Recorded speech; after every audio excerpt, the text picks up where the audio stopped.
ഇനി ചില മാധ്യമ നിരീക്ഷണങ്ങൾ ശ്രദ്ധിക്കൂ. കണ്ണൂരിൽ കോട്ടകെട്ടി മറ്റു ജനാധിപത്യ ശക്തികളെ വേരൂന്നാൻ അനുവദിക്കാതെ CPM എന്താണ് നേടുന്നത്? കൊലപാതക രാഷ്ട്രീയം കൊണ്ട് കണ്ണൂരിൽ പ്രത്യേകിച്ച് ഒരു രാഷ്ട്രീയ നേട്ടവും ഉണ്ടാക്കിയിട്ടില്ല.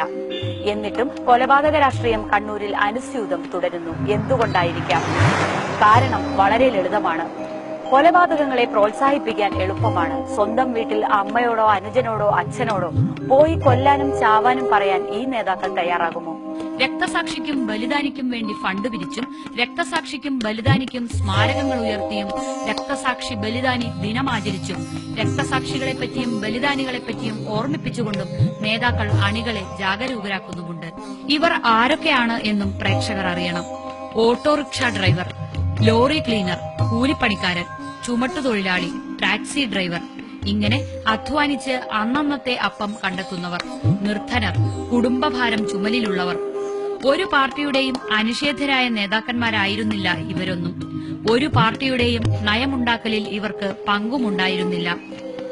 നേതാക്കന്മാരെ പോലെ രാഷ്ട്രീയം ഇവരുടെ ഉപജീവന മാർഗവും ആയിരുന്നില്ല. ഒന്നോ രണ്ടോ പേർ മാത്രമാണ് പാർട്ടിയുടെ പ്രാദേശിക ഘടകങ്ങളുടെ താഴെത്തട്ടിലുള്ള ചെറിയ ഭാരവാഹികൾ. മറ്റുള്ളവർ അങ്ങ് താഴെയുള്ള സാധാരണ അനുഭാവികൾ. ഇനിയും ഇനിയും ഇത്തരക്കാരുണ്ടാകേണ്ടതിന്റെ ആവശ്യം അവർക്ക് ബോധ്യമാക്കിക്കൊണ്ടേയിരിക്കുന്നു.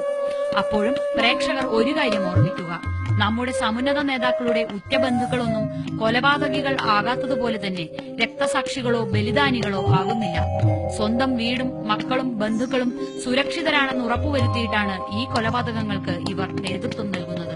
സ്വന്തം മക്കളെ ഉന്നത പഠനത്തിന് വിദേശത്തടക്കം അയക്കും. സ്വന്തം മക്കൾക്ക് നല്ല ജോലി സമ്പാദിച്ചു നൽകും. സ്വന്തം ഭാര്യയെയും ഉറ്റ ബന്ധുക്കളെയും സുരക്ഷിതമായി താമസിപ്പിക്കും. വസ്തുവും വീടും കാറും അങ്ങനെ ജീവിതത്തിലെ എല്ലാ ആഡംബരങ്ങളും സമ്പാദിക്കും.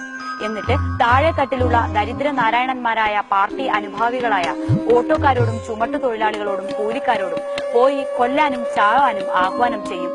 അതുകൊണ്ടാണ് പല നേതാക്കളെയും കാണുമ്പോൾ നാം ചുടലമാടന്മാരെ ഓർമ്മിച്ചു പോകുന്നത്.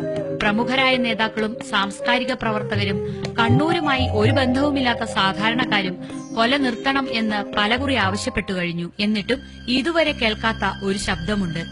ഇതുവരെ സമാധാന ശ്രമത്തിൽ കാണാത്ത ഒരു മുഖമുണ്ട്. ഈ ചോരക്കളി നിർത്തൂ എന്ന് ഉറപ്പിച്ചു പറയാത്ത ഒരു നാവുണ്ട്. CPM സംസ്ഥാന സെക്രട്ടറി പിണറായി വിജയൻ. പാർട്ടി സമ്മേളനത്തിന്റെ അച്ചടക്കത്തെപ്പറ്റി ഘോരഘോരം വായിട്ടലച്ച CPM സെക്രട്ടറി പാർട്ടി അനുഭാവികളുടെ ഈ അതിക്രമത്തെപ്പറ്റി മിണ്ടാതിരിക്കുന്നു. അരിംകൊല CPMന്റെ അച്ചടക്കമാണോ? അരിംകൊല CPMന്റെ പാർട്ടി പരിപാടിയാണോ? കണ്ണൂരിന്റെ പിണറായിക്കാരനായ സ്വന്തം പിണറായി വിജയന് സ്വന്തം ജില്ലയിൽ സമാധാനം വേണ്ട എന്നുണ്ടോ?